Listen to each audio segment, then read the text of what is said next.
আদায় হয়েছে ৬,৭১৫ টাকা। পুরুষ প্যান্ডেল থেকে আদায় হয়েছে ৩৬,৪১৩ টাকা। মহিলা ও পুরুষ প্যান্ডেলের বাকি ১৬৫০ টাকা, যেটা আদায় হয়নি এনারা পরে দেবেন। আরেকটি বিষয় হলো ২০১৫ সালে আমার হাত দিয়ে একটি হিন্দু লোকের একটা হিন্দু মেয়ে জেনারেল শিক্ষা যোগ্যতা ও ইন্টার পরীক্ষা দিল। এই মেয়েটা ছাত্রী অবস্থায় বাংলা তর্জমা কোরআন পড়ে ধর্মের দিক তার মন এসে সে আমার মেয়ের কাছে আশ্রয় নেয়। আলহামদুলিল্লাহ। আমার মেয়ে তখন ধরেন জালেমের আওয়ামী লীগের আমল, খুব তোড়জোড়, তারপরেও একটা হিন্দুর মেয়ে যখন আমার কাছে আসে তখন আমার এক বন্ধু lawyer Aziz, Jhenaidah 10 court Aziz court, ওনার সাথে আলাপ আলোচনা করে আমি ঝিনাইদহ 10 কোট থেকে এই মেয়েটার এফিডেভিট করি।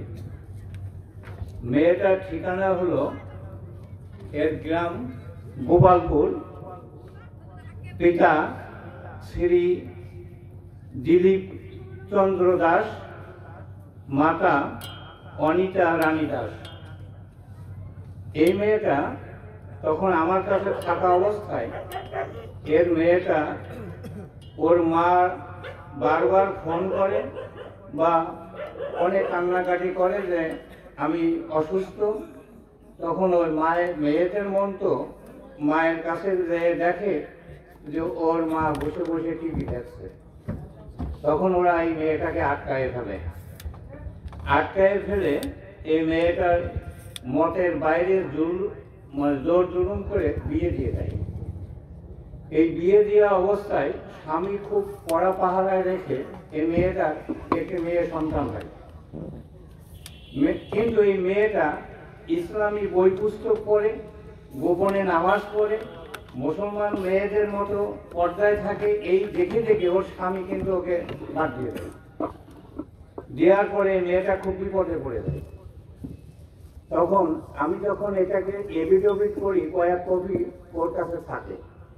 ও তখন ওই ইউনিয়নের চেয়ারম্যান হিন্দু বিকাশবাবু, নাম শুনলে অনেকেই চেনেন, বিকাশবাবু, একটা কপি বিকাশবাবুর কাছে দেয়। দিয়ে ও যখন ওখানে কোনো আশ্রয় পাইল না, তখন ওর ওই প্রাইমারি স্কুলের শিক্ষিকা, ও রিটায়ার্ড হয়ে গেছে, ও থাকে মাগুরায়। ওর সাথে যোগাযোগ করে এই মেয়েটা ওর শিক্ষিকার কাছেই ছিল।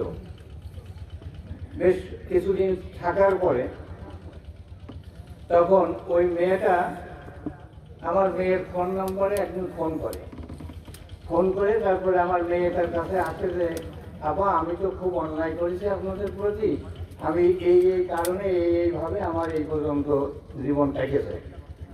তখন আমি গোপালপুর গেলে ওই মেয়েটার ওই ফোন নম্বরে ফোন দিলে তখন ও আমি কথা বললেই বললো যে আপনি রেহানা আপুর আব্বু? হ্যাঁ, মানে তুমি আমার সাথে একটু কথা বলো, আসো। ও পরের দিন সকালে আসে। আসার পরে ও বললো যে আমি আপনাদের মাদ্রাসায় আমি থাকবো এবং কিছু শিখবো। আর এই মেয়েটা যেহেতু বাংলা জেনারেল লেখাপড়া জানে, ওর ব্যাগের ভিতরে দেখি যে জীবন্ত নামাজ একটি বই আছে, আর আদর্শ নারী, মানে মুসলিম আদর্শ নারী, এই একটা বই আছে ওর কাছে। তো যাই হোক, তখন আমার সাথেই ও মাদ্রাসায় এসে দেখে যেয়েও তখন আবার ওর ঠিকানায় চলে যায়। ওখান থেকে ও আজকে আইসে এখানে। আসার পরে ওর শিক্ষিকা ওকে ছাড়তে চায়নি যে ওখানে ছেলে বিয়ে দেবো তারপরে তুই যাবি, ও কিন্তু ও থাকেনি, এখানে চলে গেছে এই মাদ্রাসায়।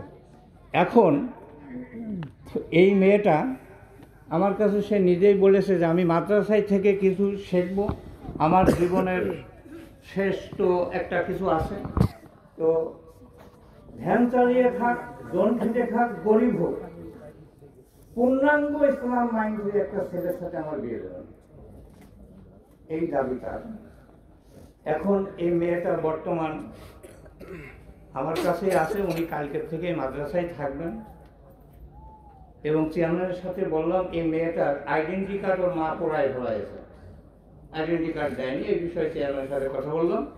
যাই হোক, এই মেয়েটার দিক শুধু আমি একা নাই, আপনারা সবাই এর জন্য দোয়া করবেন এবং সবাই এর দিক একটু লক্ষ্য রাখবেন। আর যেহেতু এভিডেভিট হওয়ার পরে তার বাবা আবার বিয়ে দিয়েছে, আবার সে চলে গেছে, তাই আমি এই হুজুরের মাধ্যম দিয়ে তার আবার মুসলমানের এই তওবার তালিম আজকে এখন পড়ায় নিয়ে মেয়েটার জন্য আপনারা দোয়া করে যাবেন।